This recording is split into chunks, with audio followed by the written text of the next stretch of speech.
চেহারাটা একদমই ভালো লাগছে না হয়তো তোমাদের, কিন্তু কেন ভালো লাগছে না সেটাও তোমাদের তো জানতে হবে। বলো, আমার সব কিছু শেষ করে দিয়েছি, সব কিছু। আর কি শেষ করে দিয়েছে সেটাও আমি বলবো। আমি যে ফেসবুক চালাচ্ছিলাম সেই ফেসবুকটা ওরা পুরো নষ্ট করে দিয়েছে, রিপোর্ট মেরে ডিসেবল করে দিয়েছে।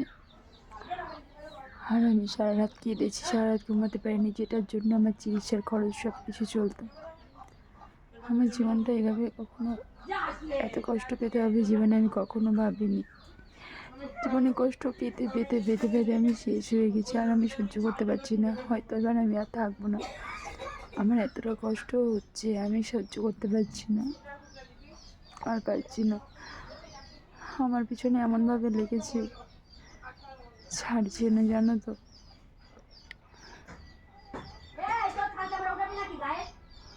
কত ব্ল্যাকমেল করেছে, তারপর কালকে একটু ভালো ব্যবহার করে আমার জন্মের ডেট অফ বার্থটা আমি বলে হয়তো ভুল করেছি, সেটার জন্য হয়তো ওরা পেরেছে, না হলে হয়তো পারতো না। আমার এত খারাপ লাগছে, আমি বোঝাতে পারবো না তোমাদের। ভিডিও আমি করতে পারছি না, আমি ভিডিও করতেও পারছি না, আমার এতটাই খারাপ লাগছে।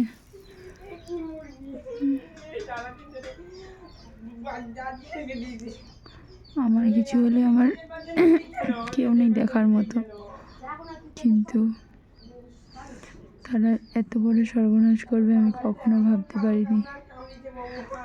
কিছুই নেই আমার, তারপরেও মানুষের এত হিংসা কী করে হয়? আর আমার সব কিছু শেষ করে যারা দিয়েছে তারা কি কখনো ভালো থাকতে পারবে? বলো তোমরা, আমি তো তাদের কখনো ক্ষতি করিনি। আমার সব কিছু শেষ হয়ে গেছে। ওরা আমার ফেসবুকে রিপোর্ট মেরেছে, অনেক 16টা রিপোর্ট মারার পরে আমার ফেসবুক নষ্ট হয়ে গেছে। তোমরা প্লিজ সাপোর্ট করে, এইটুকুই চাই। আমার কিছু ভালো লাগছে না। আমার একটা মানুষ অনেক কষ্ট করে একটা জায়গা তৈরি করে, জানো তো, আর সেই জায়গাটা ওরা নষ্ট করে দিয়েছে। আমার ফেসবুক আর 10,000 ফলোয়ার্স হলে 7 লাখ ফলোয়ার্স হয়ে যেত,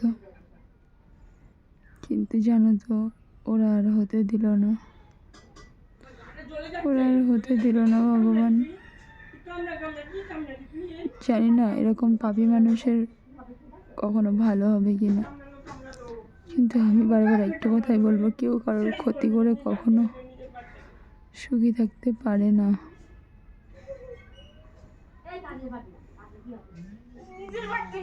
কখনো পারে না। আমার জীবনটা শেষ হয়ে যাবে একদম। আমি না সহ্য করতে পারছি না। আমি আর নতুন করে আমার কোনো ইচ্ছা নেই আর ভিডিও করার। আমার ইচ্ছাগুলো সব নষ্ট হয়ে গেছে, কিছু ভালো লাগছে না। আমি কি করব কিছু বুঝতে পারছি না।